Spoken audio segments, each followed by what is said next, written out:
A woman by the name of Viola and her twin brother Sebastian are separated by sea and each think the other is dead. Viola learns about a duke named Orsino and the woman he loves, Olivia, that live in Illyria.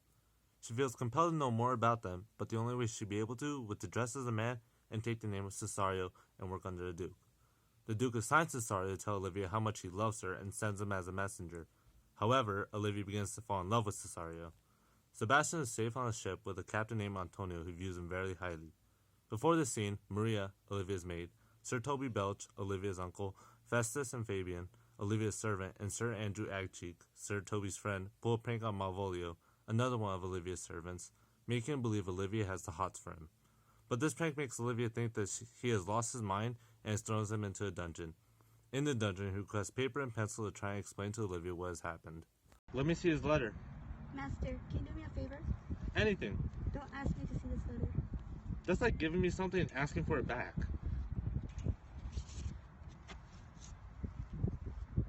Do you work for Olivia? Yes, sir, we work for Olivia. I know you well. How are you, my good friend? I'm better off because of my enemies and worse off because of my friends. That's not true. All the better for having friends. No, sir, the worst. How can that be? Well, sir, my enemies are straightforward with me, while my friends are two-faced. Therefore, I'm better off having enemies than friends. Very clever. Although I am not clever, you are like one of my friends. You aren't better off without me. Here's some gold. Except this is like double dealing. Can you give me another one? Oh, you give me bad advice. Sir, can you just put your pride in your pocket and follow your instincts? I will sin in the act of double dealing. Here's another one. There's an old saying, third time lucky. 1, 2, 3. Where's the third? Nice try, but you can't get any more money out of me unless you go fetch your lady and let her know I wish to talk to her and bring her back to me. Then I might give you more. I will go get her, sir, and hope to get another coin when I return. Festus leaves to go fetch Olivia, and Viola enters. Here comes a man who rescued me, sir. Antonio and the officer enters.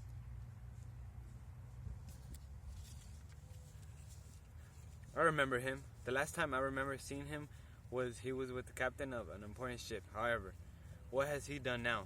His name was Antonio, and he piloted a ship, and was on that ship when your nephew Titus lost his leg. He was in a brawl and was arrested afterwards. He was kind and drew his sword to rescue me, but all of a sudden he turned into a madman. Famous pirate, deep to the high sea, what brought you here to have mercy on your enemies? Orsino, sir, it is true we had our differences in the past. However, I was brought here by that young man who stands by your side. I saved him from a sea storm when his ship was wrecked. For him, I put myself in danger.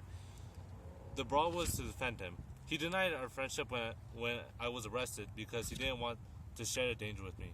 He acts like he doesn't even know me. He even denied my own purse I gave him not even half an hour before. How can this be? When did he arrive here in town? Today, my lord, and for the past 3 months, we've been living together. Olivia enters with her attendants. Here comes Olivia. You're delusional. This servant has been with me for the past 3 months. Take him. What does my lord desire other than what he cannot have? Cesario, what are you doing here? Madame. Gracious Olivia. What did you say, Cesario? Please, my lord. My lord wishes to speak, so I must stay silent. If what you have to say is nothing else like what you used to say, it'll be as repulsive to my ears as wild screams after beautiful music. Still so cruel.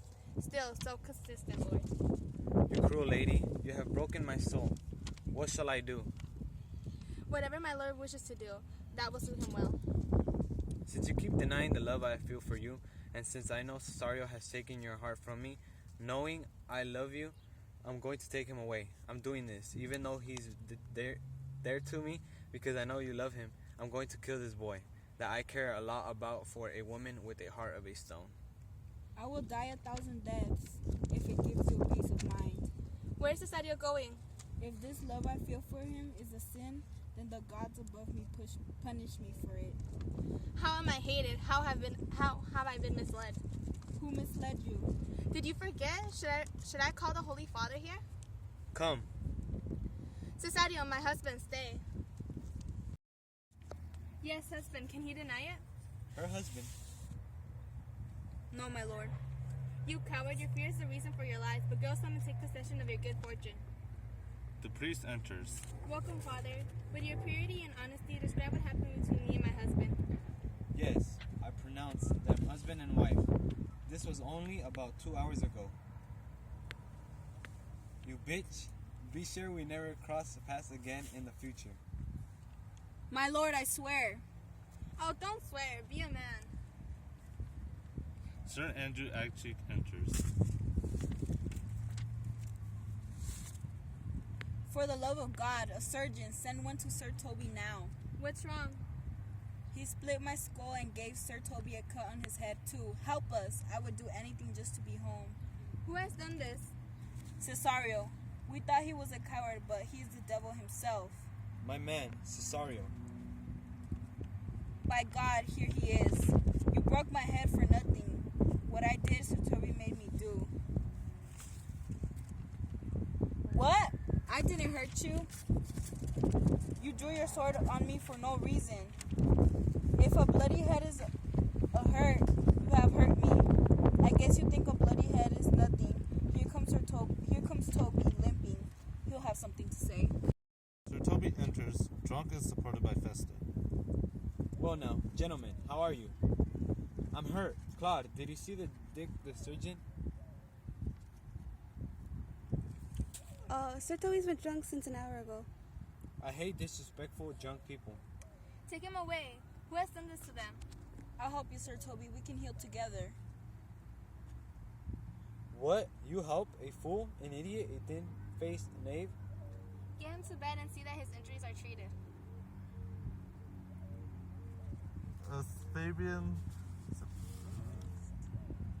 Fabian, Festus, Sir Toby, and Sir Andrew leave. Sebastian enters and he addresses Olivia, his new wife. I'm sorry, Olivia, for hurting your kinsman. I would have done no less to secure my safety. You're looking at me oddly. One face, one voice, one style of dress, and two persons. A human optical illusion, something that isn't. Antonio, how many hours has it been since I last saw you? Are you Sebastian? Are you an idiot, Antonio? Have you managed to split yourself? Which is Sebastian? Amazing. I'm from Messaline, and my dad's and brother's name was Sebastian. This is how he was dressed when he drowned. If you're not the real Sebastian, then I'm going to be really scared. If you were a woman, I would have hugged you, and I would have welcomed back my sister Viola. On my dad's brow, he had a mole, So did mine. and died when Viola was 13. Yeah, so did mine. If there is no impediments to our mutual happiness, don't believe that I am Viola until every detail comes to place.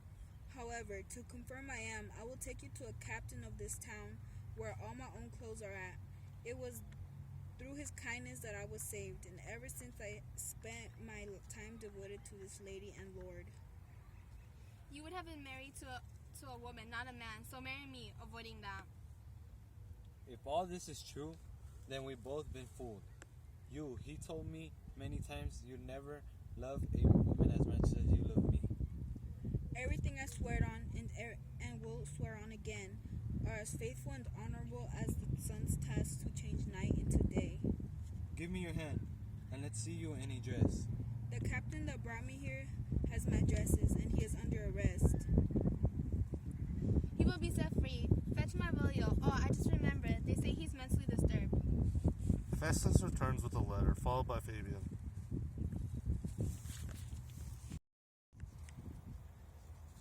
How is he, fellow? Well, madame, he has a letter he wants you to read. I should have gave it to you this morning, but time of day doesn't matter as long as you have it. Open it and read it. Expect something out of what this madman writes. By the Lord, madam. What, are you mad too? No, madame, I only read madness. If you want it spoken as it should be, you should ask for someone else to read it. Please read us if you were in your right man. So I do, my lady. To read it like him, it is like this. You read it, fellow.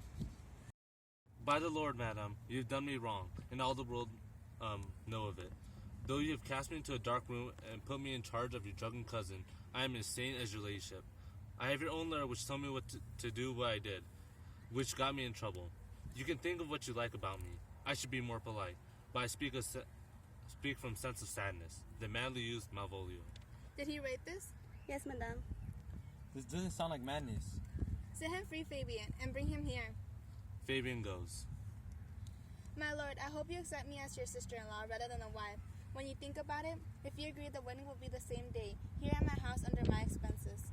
I accept your offer. You are now released, and because your service to him was so unfeminine, and because you called me master for so long, here's my hand. And from now on, you are your master's wife. A sister's what you are. Fabian returns with Malvolio. Is this a crazy guy? Yes, this is him. How are you, Malvolio? You did me dirty. Did I? Yes, you have. Read the letter. You can't say you didn't. Write this. This is clearly your handwriting. And you told me to come to you smiling across, gathered with the yellow stockings.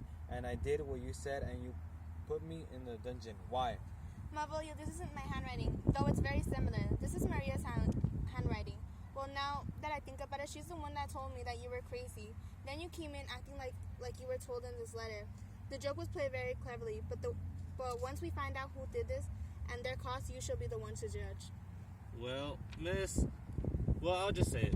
Sir Toby and I did this to Malvolio because of how bad he treated you. So we had Maria write a letter because we thought it would be funny. Poor man, they made a fool out of you. Some are born for greatness, and some have greatness thrust upon them. I had a part in this play. I was Sir Tupasso. But what of that? My lord, I am not mad, but do you remember? Madame, why do you laugh at such a dummy? If you don't encourage him, he will shut up, and the wheel of fortune brings revenge. I'll get my revenge. Oh, he's done wrong. He was done wrongly bad. Go make peace with him. We need him to tell us about this captain he arrested that has Viola's dresses, and it's just the right time to get married. Meanwhile, sister, we will stay here. Cesario, well, I'll call you while you are dressed like that. When in your dress, you will be my wife and the queen of my life.